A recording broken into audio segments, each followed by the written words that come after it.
बेटी बेटी होती है, हिंदू की हो, मुसलमान की हो, सिख की हो, ईसाई की हो, उसकी इज्जत के साथ खिलवाड़ मत कीजिए, गुंडागर्दी मत कीजिए। आप तय करने वाले कोई नहीं होते कौन क्या पहनेगा, कौन क्या खाएगा, कौन क्या कैसे रहेगा, कौन जाफर इस्लाम।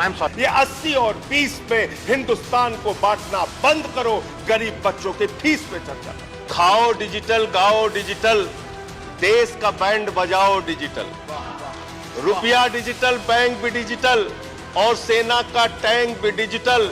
बच्चे पाए डिजिटल शिक्षा और फिर मांगे डिजिटल भिक्षा।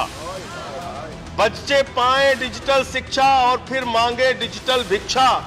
डिजिटल डॉक्टर, डिजिटल गोली, डिजिटल ईद और डिजिटल होली, डिजिटल सड़क पर डिजिटल कार, डिजिटल संसद और सरकार, डिजिटल खेत में करो किसानी, डिजिटल खाद और डिजिटल पानी, डिजिटल दूध और डिजिटल गाय, डिजिटल चीनी, डिजिटल चाय, भर के खाओ डिजिटल रोटी और फिर कर दो डिजिटल पोटी।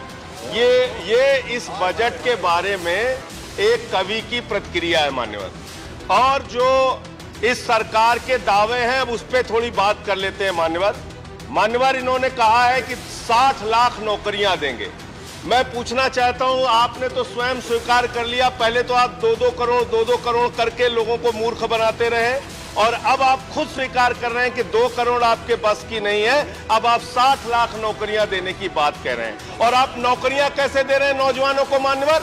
35,000 रेलवे भर्ती के लिए 1 करोड़ नौजवानों ने उसमें फॉर्म भरा और उसके बाद जब उसका परिणाम आता है उसमें घोटाला और गड़बड़ी की जाती है। जब वो नौजवान सड़क पर नौकरी मांगने के लिए निकलते हैं उनको लाठियों से पिटवाया जाता है प्रयागराज में, उनको पटना में लाठियों से पिटवाया जाता है, घर में घुस के लाठियों से पीट पीट के आप नौकरी दे रहे हैं, आंसू गैस के गोले छोड़ छोड़ के आप नौकरी दे रहे हैं। आप कर्मचारियों की बात इस बजट में कर लीजिए मान्यवर। जब कर्मचारियों की चर्चा होती है, पूरे देश के कर्मचारियों की एक ही मांग है, पुरानी पेंशन की बहाली की जाए, पुरानी पेंशन की बहाली की जाए। 40 दिन कोई सांसद और विधायक रह लेता है, पूरे जीवन भर उसको पेंशन मिलती है। 40 साल कोई कर्मचारी नौकरी करता है, उसकी पेंशन आपने खत्म कर दी। पेंशन तो छोड़िए, टैक्स के राहत की उम्मीद थी कर्मचारियों को, आपने इस बजट में वो भी नहीं दिया।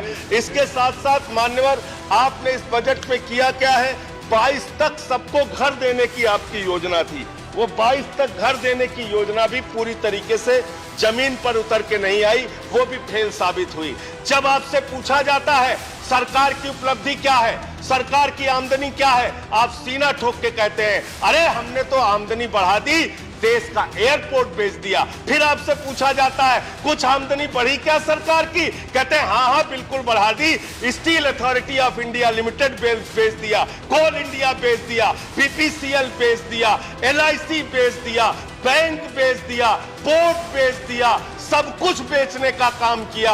ये आपका मेक इन इंडिया है, ये आपका डिजिटल इंडिया है। मान्यवर मैं खत्म कर रहा हूं मान्यवर, मैं मनरेगा की आप बड़ी पीठ थपथपाते हैं अपनी। मनरेगा की चर्चा बहुत होती है, मनरेगा का बजट आपने खत्म कर दिया, खाद की सब्सिडी आपने कम कर दी। इसका मतलब जो गरीबों को अन्न देने की योजना है वो भी योजना एकमात्र आपकी दिखावा है और मार्च के बाद गरीबों को अनाज हिंदुस्तान में मिलना बंद हो जाएगा।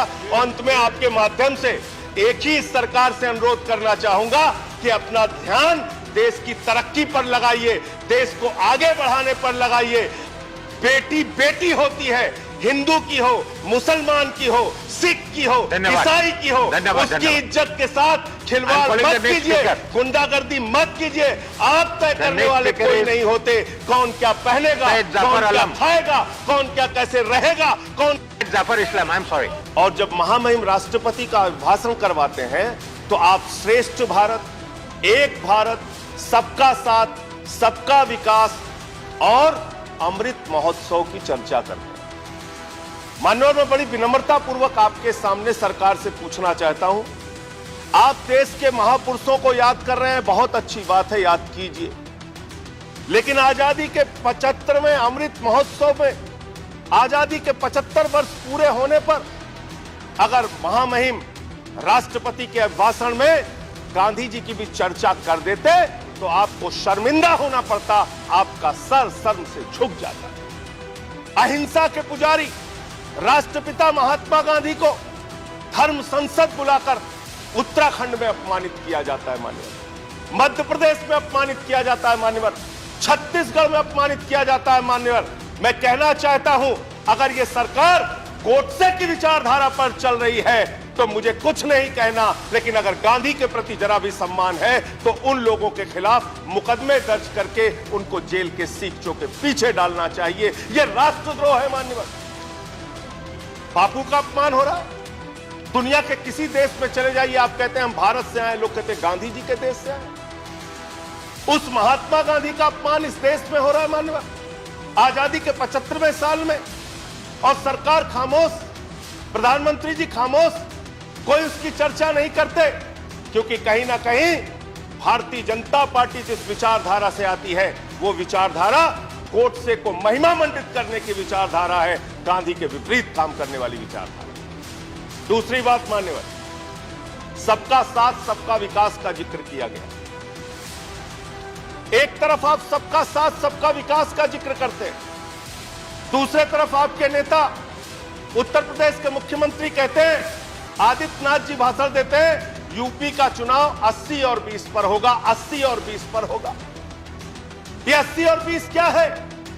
मैं आपसे पूछना चाहता हूं बड़ी विनम्रता पूर्वक, वो कोरोना की महामारी में जो लाखों लोग मारे गए, वो 80 में आते हैं कि 20 में आते हैं? वो किसान जो 1 साल तक सड़कों पर बैठा रहा, 750 किसान शहीद हो गए, वो 80 में आते हैं या 20 में आते हैं? वो खुशी दुबे उत्तर प्रदेश की बेटी जो 1.5 साल से जेल में सड़ रही है, वो प्रभात मिश्रा जिसका फर्जी इनकाउंटर हो गया, वो हाथरस की बेटी जिसको रात में 2 बजे जला दिया गया, वो नौजवान जो लाठियों से पीटे जाते हैं मान्यवर, वो 80 में आते हैं या 20 में आते हैं? ये 80 और 20 में हिंदुस्तान को बांटना बंद करो। गरीब बच्चों के फीस पे चर्चा करो, तरक्की पर चर्चा करो।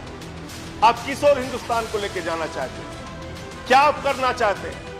आपने श्रेष्ठ भारत कहा, 17वें पॉइंट को मैं पढ़ रहा था मैंने, श्रेष्ठ भारत, और इस श्रेष्ठ भारत के साथ आप क्या कर रहे हैं? माननीय गृह मंत्री जी बयान देते हैं मुजफ्फरनगर में जाके, दंगे याद है ना? आप 4 मिनट बोल चुके हैं मान्यवर, प्लीज, जिसके एक मेंबर है, जिसके एक मेंबर है, एज पर रूल्स जा रहा हूं, please, as per rules, 10 as per rules, नहीं, मेरे साथ न्याय कीजिए सर। एज पर रूल्स, मैंने आपका नाम लेट से आया, मैं आपको अवसर दे रहा हूं। अगर आप नहीं, अगर आप, मैं उस पर बहस नहीं करना चाहता, मैं रूल्स के अनुसार आपको मौका दे रहा हूं, नहीं तो मैं दूसरे किसी को आमंत्रित करूंगा। 2 मिनट में करें आप ऑलरेडी 4 मिनट बोल चुके हैं, प्लीज। मान्यवर, मैं बड़ी विनम्रता पूर्वक आपसे कहना चाहता हूं, हमारे देश के गृह मंत्री, इस भाषण में श्रेष्ठ भारत की बात कही गई। वो भारत श्रेष्ठ है, श्रेष्ठ था, श्रेष्ठ रहेगा, लेकिन उस श्रेष्ठ भारत को आप दिन रात पाकिस्तान से डराते हैं। बिहार का चुनाव होता है, पाकिस्तान से डराते हैं। यूपी का चुनाव होता है, पाकिस्तान से डराते हैं। पंजाब का चुनाव होता है, पाकिस्तान से डराते हैं। अरे पाकिस्तान से डराना बंद करो। हम 130 करोड़ हिंदुस्तानी हैं, हम किसी पाकिस्तान से नहीं डरते। अगर भाजपा के लोगों को डर लगता है तो चुनाव प्रचार में निकलना बंद कर दीजिए, लेकिन पाकिस्तान की चर्चा चुनाव में मत कीजिए। चैनल को सब्सक्राइब करें और घंटी जरूर दबाएं।